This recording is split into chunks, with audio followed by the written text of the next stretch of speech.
All right, let's talk about wood-fired ovens. Let's talk about bagels. Let's talk about the iconic restaurants that use wood-fired ovens in the city. And let's talk about the push to get rid of those wood-fired ovens because they may not be good for all of us when it comes to what we breathe and the long-term effects of that. So we've got two wonderful guests in studio to discuss this. Daniel Vézina is with us, Executive Director of Families for Clean Air. Hi, Daniel. Welcome to the studio. Good morning. And along with you, we've got Alexandra Grenier, who is a co-owner of Trou Bagel. And you've got two shops now, Alexandra, right? One in Griffintown and one in Rosemont. Is that correct? Yes, correct. Good morning. Good morning. Thank you for coming in. So we're going to talk about this from, I guess, all the other facets. Daniel, I want to start with you. By the way, I love the name of your group, Families for Clean Air. Thank you. I assume there is no Families for Dirty Air that you fight with. No. Because we're all for clean air. So why don't you tell us about the health aspects of this? Because I don't think everyone's aware of what happens. You know, those iconic restaurants that use the wood fire, the charcoal. What are the effects of that, of those ovens? Well, the health effects are known right now. Air pollution is a big problem everywhere in the world. 7 million people die of air pollution in the world. And in Canada, roughly 15,000 people die of it. Yeah. From wood burning, we're talking about maybe 2,300 per year. That's according to 2015 estimates. So air pollution from wood burning brings a whole lot of issues. It goes from respiratory issues to cardiac problems, and it's even linked to Alzheimer's and dementia. So it's a big concern. Okay, so and I've heard all those concerns. I also, think about, the benefits. People would say, well, they get a joy from that product that they get, and you got to balance that kind of thing out. There's not that many restaurants that are still using it to begin with, right? Like on the island of Montreal, how many restaurants are still using these types of ovens? About 100 restaurants, about 100 establishments. Unfortunately, the number is going up. There's a growing trend for either smoked food or wood-fired oven baked food. Whether it's a barbecue or something else. Now, Alexandra, when I think about iconic products that come out of the wood-fire oven, I think about the Montreal Bagel. You've got a Montreal Bagel shop, and you brought in. I'm going to hold the bagels right here. I've got the bagels. I opened the bag. Smells like a Montreal Bagel to me, but you don't use a wood-fired oven. So what are you using? And tell our listeners about, do you actually need wood-fired to be authentic here? No, so we opened 5 years ago in Griffintown, and honestly, at the moment, banning wood-burning ovens was a thing. I mean, they were talking about it in the news, so it's not a new subject. I mean, we've heard about it before. So before investing all that money, all those equipments, the oven is a lot of money for it. So I called the city of Montreal. I said, am I allowed first to open with a wood-burning oven? If I do, are you going to ban them in like 6 months? And am I going to have to reinvest new money?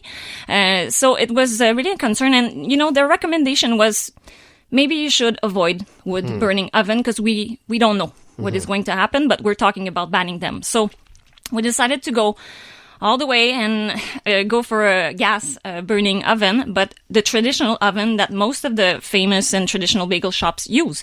So they can be, hybrid, they can be wood burning, they can be gas fueled. So we decided to go for that, but that's the only compromise we made because everything is hand rolled. It's, boiled in water and honey, like all the other places are doing. But that's the only little compromise. So you use it's gas? Gas only. Gas. Only gas. Now you said that's the only compromise, but is it a compromise when it comes to the final product?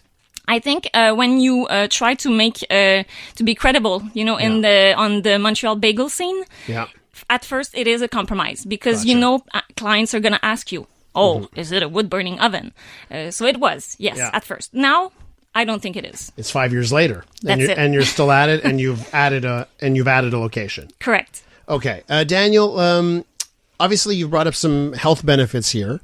What do you think the city should do? What is the right way forward? Because obviously it's clearly still allowed. What do you think what's the right way forward? We should phase it out eventually. I mean, are we really going to drive electric cars 10, 20, 30 years from now? The industry is getting also cleaner. There's a lot of concerns about the industry, and it's more in the public. So yes, I think it's going to go there at some point. Okay. What are your? Is there anything else you want to add to this discussion, Alexandra? Like, what are we missing here from what we've discussed so far? I don't think we're missing anything. I mean, I think we're really attached to our traditions, and it makes sense. But also, we need to evolve with our times and the way our planet also is evolving. Yeah. So, as much as I love, wood burning, baking, and all those products, I think, let's say, a car constructor would open today and launch a brand and not have an electric car wouldn't make sense. So it's we just need to evolve and embrace it, because I was in New York City a couple of weeks ago, and some of the most famous bakeries, they bake in a traditional convection electric oven. And the recipe is really what we need to focus on more than the actual fuel. Daniel, I'm thinking about, walking down the street during the winter, and the street is snow covered and the snow is falling, and the smell of the wood fired oven in the neighborhood, and I enjoy it.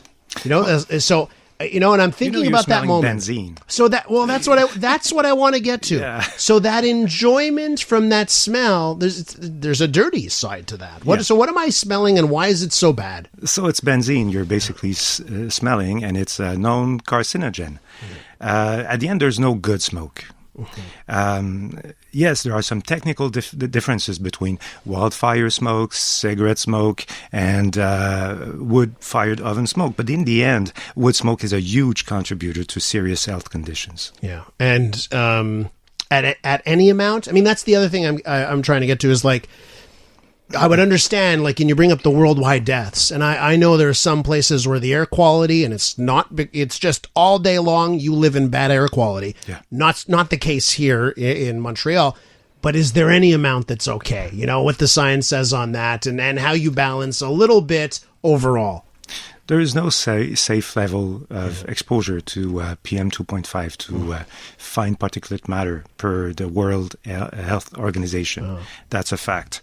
And this particular source of pollution becomes a problem locally. It's not a problem regionally. If you're living far from a pizza oven that bakes pizza with wood, it might not be a problem for you, but for the neighbor, for the pregnant woman neighbor, or for the kids that go to school in the neighborhood, it might be a big problem. Alexandra, what would you say to a restaurateur, someone who wants to open up a bakery, or it's making pizzas, or it's whether bagels or smoked meat or whatever? What would you say to someone that wants to start up and they're facing the same choice today that you faced 5 years ago? What would you say to them? Honestly, I'm not there to tell anybody what to do. I mean, but we just need to, as I said, we all live in the same world. So let's make conscious choices, and let's also be confident in our product and in our recipe. That's what makes the taste more than anything else. I have a text message from a listener saying Le Trou Bagels are amazing. I will put that to the test. I'm going to have the ones you brought in. Thank you very much, by the way. You didn't have to do that. And I will try that today. And I'm actually very excited to see if there's a difference, if I can tell. Obviously, you've had success for 5 years, so you're doing something right. Thank you so much for coming. I love that. Thank you. Alexandra Grenier is a co-owner of Le Trou Bagel, and Daniel Vézina is executive director of Families for Clean Air.